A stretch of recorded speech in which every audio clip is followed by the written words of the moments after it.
Ana de las Tejas Verdes, por Lucy Maud Montgomery. Capítulo 1. La señora Rachel Lynde se lleva una sorpresa. La señora Rachel Lynde vivía donde el camino real de Avonlea baja a un pequeño valle orlado de alisos y zarcillos y cruzado por un arroyo que nace en los bosques de la vieja posesión de los Colbert.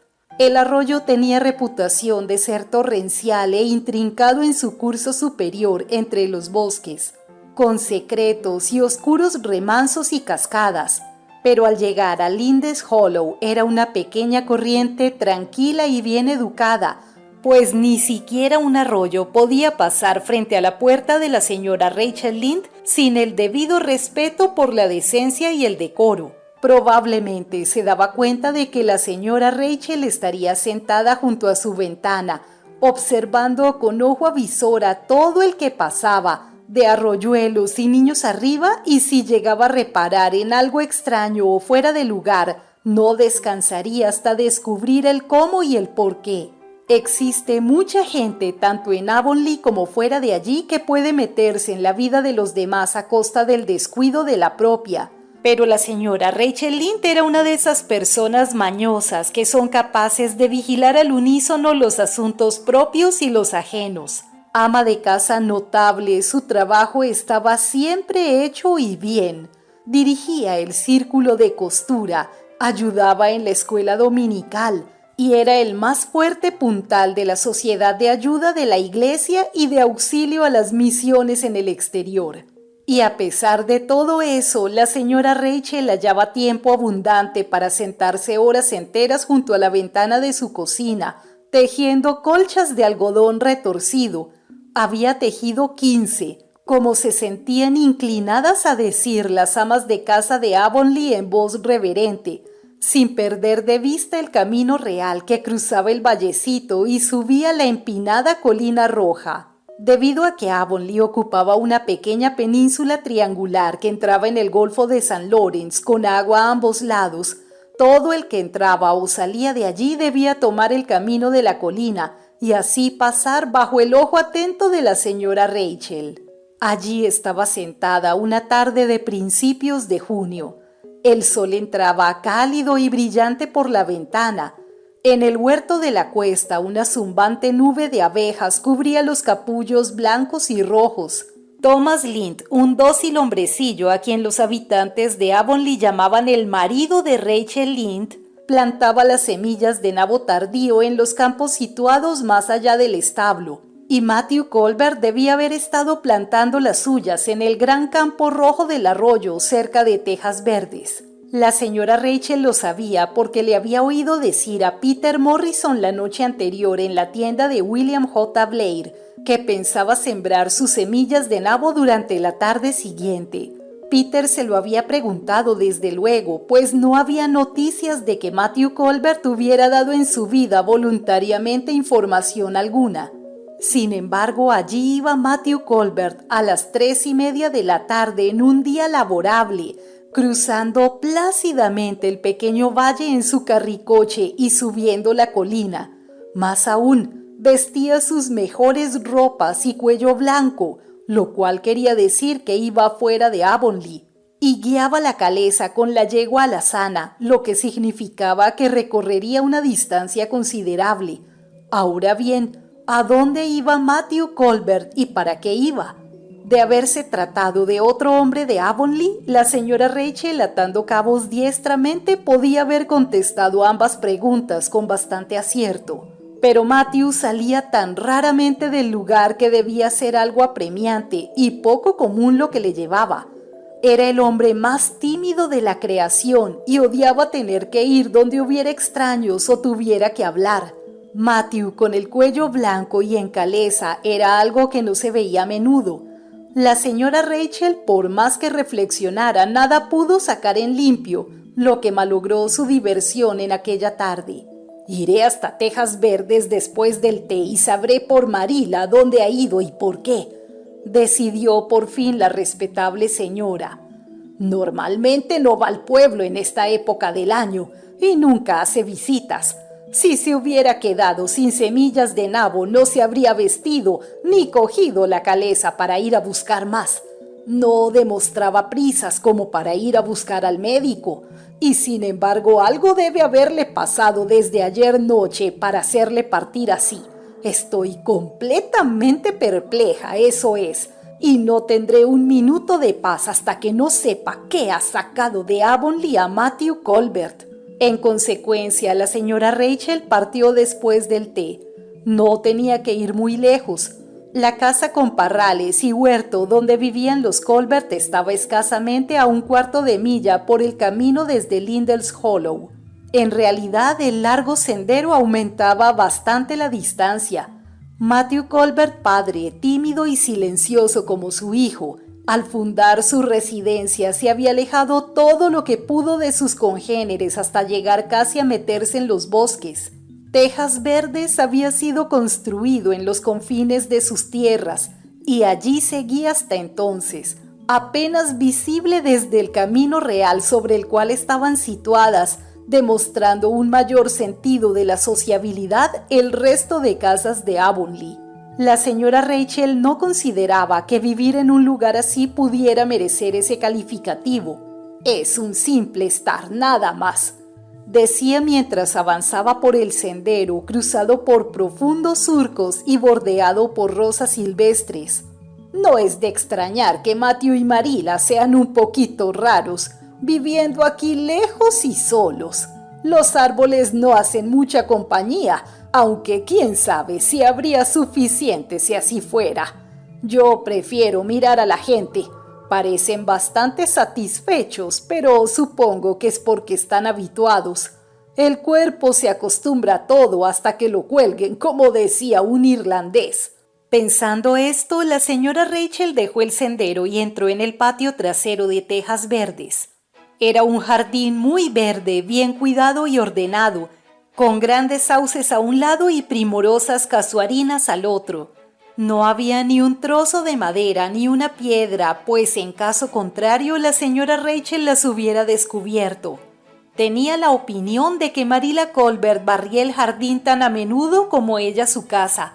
Se podría haber comido algo caído al suelo sin necesidad de quitarle la proverbial mota de polvo. La señora Rachel llamó cortésmente y entró en cuanto la invitaron a hacerlo. La cocina de Tejas Verdes era un lugar alegre, o lo hubiera sido de no estar tan dolorosamente limpia. Sus ventanas daban al este y al oeste. Por la del oeste, sobre el jardín del fondo, entraba la luz de junio, pero la del este, desde la que se gozaba de la vista de los capullos blancos de los cerezos del huerto y los abedules esbeltos y cabeceantes de la hondonada del arroyo, estaba reverdecida por una parra. Allí se sentaba cuando lo hacía Marilla Colbert, siempre ligeramente desconfiada de la luz del sol que le parecía demasiado danzarina e irresponsable para un mundo destinado a ser tomado en serio. Y allí estaba ahora tejiendo, y la mesa ya se hallaba preparada para la cena. Antes de haber terminado de cerrar la puerta, la señora Rachel ya había tomado nota mentalmente de todo lo que había sobre la mesa. Eran 3 platos, de manera que Marilla debía estar esperando a alguien que vendría con Matthew a cenar. Pero los platos eran de diario y con solo manzanas agrias en almíbar y una única clase de pastel. Por tanto, la visita esperada no debía ser extraordinaria.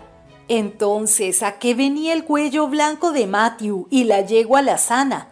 La señora Rachel casi se mareaba ante este extraño misterio en la tranquila y poco misteriosa Tejas Verdes. «Buenas tardes, Rachel», dijo Marilla enérgicamente. «Es una tarde realmente hermosa, ¿no es cierto? ¿No quiere tomar asiento? ¿Cómo están los suyos?»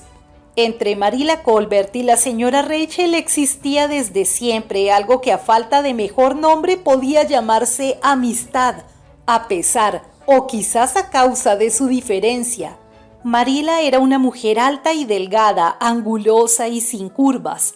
Su cabello oscuro dejaba entreverar algunas hebras grises y siempre estaba recogido en un pequeño moño con 2 horquillas agresivamente clavadas.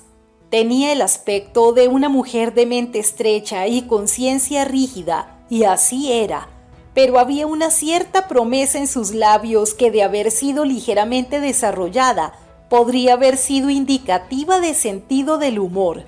«Estamos todos bien», dijo la señora Rachel. «Aunque al ver partir a Matthew temí que quizás ustedes no lo estuvieran. Creí que a lo mejor iba a buscar al médico». Marila hizo una mueca de comprensión. Esperaba la señora Rachel. Suponía que ver la partida intempestiva de Matthew iba a ser demasiado para la curiosidad de su vecina. «Oh no, estoy bien, aunque ayer tuve un dolor de cabeza terrible», dijo. «Matthew fue a Bright River. Esperamos a un chiquillo de un orfanato de Nueva Escocia y llega en el tren de esta noche». La señora Rachel no se hubiera sorprendido más si Marila le hubiera dicho que Matthew había ido a Bright River a recibir un canguro de Australia. Quedó muda durante 5 segundos. No podía suponer que Marila se estuviera divirtiendo a su costa, pero la señora Rachel casi se vio obligada a creerlo. «¿Lo dice en serio, Marila?», preguntó cuando recobró la voz. «Por supuesto», dijo Marila, como si acoger chicos del orfanato de Nueva Escocia fuera parte de la tarea común de primavera en cualquier granja bien administrada de Avonlea. La señora Rachel sintió que había recibido una fuerte impresión. Un chiquillo. Marila y Matthew Colbert adoptando a un chico. De un orfanato. Vaya, por cierto, que el mundo andaba patas arriba. Después de esto, nada podría sorprenderla. Nada. «¿Quién le ha metido esa idea en la cabeza?», preguntó en tono de reproche. Aquello había sido hecho sin solicitar su consejo y por lo tanto debía ser reprobado. «Bueno, lo estuvimos pensando durante un tiempo. En realidad, durante todo el invierno», contestó Marila. «La señora de Alexander Spencer vino por aquí un día antes de Navidad y dijo que le iban a enviar a una niña del orfanato de Hoptown en primavera. Su prima vive allí y la señora Spencer le ha visitado y sabe cómo funciona, de manera que Matthew y yo hemos estado hablando sobre esto desde entonces. Pensamos acoger a un chico. Matthew está entrado en años, tiene 60, sabe usted, y ya no es tan activo como antes. Su corazón le molesta bastante y ya sabe lo difícil que es encontrar buenos trabajadores. No se puede obtener nada aparte de esos estúpidos muchachos franceses a medio desarrollar, y en cuanto se ha conseguido que uno de ellos se acostumbre a nuestra manera de ser y se le ha enseñado algo, parte hacia las fábricas de conservas de langosta o hacia los Estados Unidos. Al principio Matthew pensó en un muchacho de Inglaterra, pero le dije directamente que no. Puede que estén muy bien, no digo que no, pero no quiero vagabundos londinenses, le dije. Tráeme por lo menos un nativo de estos lugares. Habría un riesgo, no importa quién consigamos, pero me sentiré más tranquila y dormiré mejor si conseguimos un canadiense. De manera que al fin decidimos pedir a la señora Spencer que nos eligiera uno cuando fuera a buscar a su niña. La semana pasada supimos que iría y le mandamos decir por los parientes de Richard Spencer en Carmody que nos trajera un muchacho inteligente y bien parecido, de unos 10 o 11 años.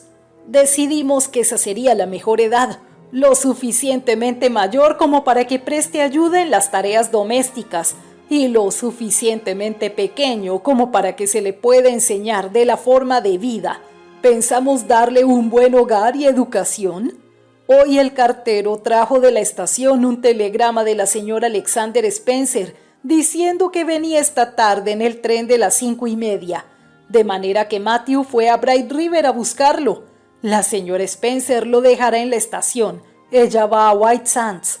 La señora Rachel se preciaba de decir siempre lo que pensaba. Procedió a hacerlo ahora, habiendo ajustado su actitud mental ante estas noticias sorprendentes. «Bien, Marila, te diré claramente que pienso que estás cometiendo un terrible error. Una cosa arriesgada, eso es. No sabe usted lo que recibe. Trae a su casa y a su hogar un niño extraño y no sabe nada sobre él, ni qué carácter tiene, ni qué padre estuvo, ni qué clase de persona resultará. Fíjese que solo la semana pasada leí en el periódico que una pareja del oeste de la isla había adoptado a un niño de un orfanato y este pegó fuego a la casa la primera noche. ¡Adrede, Marila! Y casi los convirtió en cenizas cuando dormían. Y sé de otro caso de un muchacho adoptivo que acostumbraba a sorber huevos. No pudieron conseguir que dejara de hacerlo. Si me hubieran pedido consejos sobre el asunto, les habría dicho que hicieran el favor de no pensar en tal cosa. Eso es. Este consuelo de Job no pareció alarmar ni ofender a Marila, que siguió tejiendo tranquilamente. No niego que hay algo de verdad en lo que dice Rachel. Yo misma he tenido algunos escrúpulos de conciencia, pero Matthew estaba firmemente decidido, de manera que cedí. Es tan raro que Matthew se empecine en algo que cuando lo hace siempre siento que es mi deber ceder. Y en lo que se refiere al riesgo, lo hay en casi todo lo que uno hace en este mundo.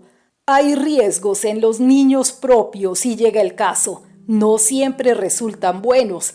Y además Nueva Escocia está cerca de la isla. No es como si viniera de Inglaterra o de los Estados Unidos.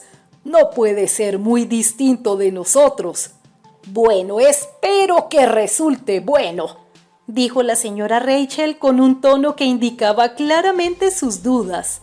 Pero no diga que no la previne si quema tejas verdes o echa estricnina en el pozo. Supe de un caso en Nueva Brunswick donde uno del orfanato hizo eso y toda la familia murió presa de horribles sufrimientos, solo que en ese caso era una niña. Bueno, no tendremos una niña, dijo Marila como si el envenenar los pozos fuera una tarea femenina y no hubiera nada que temer a ese respecto en el caso de un muchacho. Ni soñaría en traer una niña para criarla. Me sorprende que la señora Alexander Spencer lo haga, pero ella no dudaría en adoptar todo el orfanato si se lo propusiera. A la señora Rachel le hubiera gustado quedarse hasta que Matthew volviera a la casa con su huérfano importado, pero reflexionando que pasaría 2 buenas horas hasta que llegara, decidió ir a lo de Robert Bell y contarle la novedad. Por cierto que causaría una primerísima sensación, y a la señora Rachel le gustaba enormemente provocarlas. De manera que partió para tranquilidad de Marila, pues ésta sentía revivir sus dudas y temores bajo la influencia del pesimismo de la señora Rachel. ¡Por todos los santos del cielo!, exclamó la señora Rachel cuando estuvo a salvo en el sendero. Parece como si estuviera soñando. Lo siento por ese joven, y no me equivoco. Matthew y Marila no saben nada de niños y esperan que él sea más inteligente y juicioso que su abuelo, si es que alguna vez lo tuvo, cosa que es dudosa. Es espantoso imaginar un niño en tejas verdes. Nunca hubo uno allí, pues Matthew y Marila ya eran mayores cuando se construyó la nueva casa, si es que alguna vez fueron niños, cosa que es difícil de creer cuando se los mira. No quisiera por nada hallarme en el lugar del huérfano. Lo compadezco, así es. Eso dijo la señora Rachel a las rosas silvestres de todo corazón, pero si hubiera podido ver a la criatura que esperaba pacientemente en la estación de Bright River en ese mismo momento, su piedad hubiera sido aún más profunda.